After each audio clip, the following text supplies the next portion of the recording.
ಮನಸ್ಸು ಗಟ್ಟಿಯಾಗಿದ್ದರೆ ಎಲ್ಲ ಸಮಸ್ಯೆಗಳನ್ನು ಮೆಟ್ಟಿ ನಿಂತು ಬಿಡಬಹುದು. ಮನಸ್ಸು ಮಾಡಿದರೆ ಅಸಾಧ್ಯವಾದದ್ದನ್ನು ಸಾಧ್ಯ ಮಾಡಿಬಿಡಬಹುದು. ಅಲೆಕ್ಸಾಂಡರ್ ಗ್ರಹಾಂ ಬೆಲ್ 1847 ಮಾರ್ಚ್ 3 ಜನಿಸಿದರೆ 1922 ಆಗಸ್ಟ್ 2 ನೋವಾ ಸ್ಕಾಟಿಯಾದಲ್ಲಿರುವ ತಮ್ಮ ಮನೆಯಲ್ಲಿ ನಿಧನರಾದರು. ಅಲೆಕ್ಸಾಂಡರ್ ಗ್ರಹಾಂ ಬೆಲ್ ಹೆಸರು ಎಲ್ಲರಿಗೂ ಗೊತ್ತಿಲ್ಲದೆ ಇದ್ದರೂ ಅವರು ಆವಿಷ್ಕಾರ ಮಾಡಿದ ದೂರವಾಣಿ ಪ್ರತಿಯೊಬ್ಬರಿಗೂ ಗೊತ್ತು.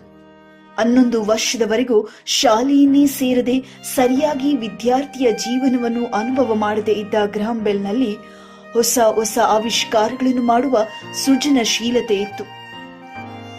ಕುಟುಂಬದಲ್ಲಿ ಆಗಾಗ್ಗೆ ಎದ್ದೇಳುತ್ತಾ ಇದ್ದ ಸಮಸ್ಯೆಗಳ ನಿಮಿತ್ತ ಬೇರೆ ಬೇರೆ ಸ್ಥಳಗಳಲ್ಲಿ ಹಾಗೂ ದೇಶಗಳಲ್ಲಿ ವಾಸ ಮಾಡುವ ಪ್ರಮೇಯ ಎದುರಾದರೂ ಏನನ್ನಾದರೂ ಸಾಧಿಸಿ ಸಾಯಬೇಕು ಎನ್ನುವ ದೃಢತೆ ಗ್ರಹಾಂ ಬೆಲ್ ಅವರ ಮನಸ್ಸಿನಲ್ಲಿ ಬಹಳ ದೃಢವಾಗಿತ್ತು.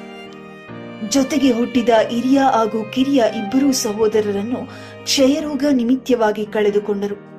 ಗ್ರಹಾಂ ಬೆಲ್ ದೂರವಾಣಿಯನ್ನು ಆವಿಷ್ಕಾರ ಮಾಡುವ ಛಲವನ್ನು ಮಾತ್ರ ಕಳೆದುಕೊಳ್ಳಲಿಲ್ಲ.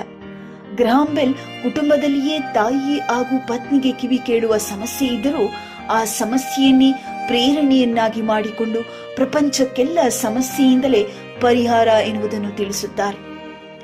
ಗ್ರಹಾಂ ಬೆಲ್ಗೆ ಶಾಲೆಯ ಕೋಣೆಯಲ್ಲಿ ಕುಳಿತು ಕಲಿಯುವ ಅವಕಾಶ ಸರಿಯಾಗಿ ಸಿಕ್ಕದೇ ಇದ್ದರೂ ಶಾಲೆಯಲ್ಲಿ ಬೋಧನೆಯನ್ನು ಮಾಡುವ ಅವಕಾಶವನ್ನು ಮಾತ್ರ ಸತತವಾದ ಪ್ರಯತ್ನದಿಂದ ಪಡೆದುಕೊಳ್ಳುತ್ತಾರೆ. ಬದುಕಿನಲ್ಲಿ ಅನೇಕ ತರನಾದ ಅವಮಾನ ಹಾಗೂ ತಿರಸ್ಕಾರಕ್ಕೆ ಒಳಗಾಗಿದ್ದ ಗ್ರಹಾಂ ಬೆಲ್ಗೆ 1880 ತನ್ನ ಆವಿಷ್ಕಾರಕ್ಕಾಗಿ ಫ್ರೆಂಚ್ ವೋಲ್ಟಾ ಪ್ರಶಸ್ತಿಯನ್ನು ನೀಡಿ ಗೌರವಿಸಲಾಗುತ್ತದೆ. ಗ್ರಹಾಂ ಬೆಲ್ ಇವರ ಜೀವನದಲ್ಲಿ ಯಾವುದೂ ಒದಗಿ ಬರಲಿಲ್ಲ, ಆದರೆ ಅವರ ಕಠಿಣ ಪರಿಶ್ರಮದಿಂದ ಎಲ್ಲವನ್ನೂ ಒದಗಿ ಬರುವಂತೆ ಮಾಡಿದರು.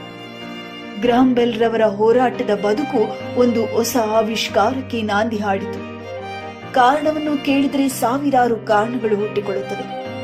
ಅದರ ವಿರುದ್ಧ ಹೋರಾಡಿದರೆ ಒಂದು ಹೊಸ ಆವಿಷ್ಕಾರ ಹುಟ್ಟಿಕೊಳ್ಳುತ್ತದೆ.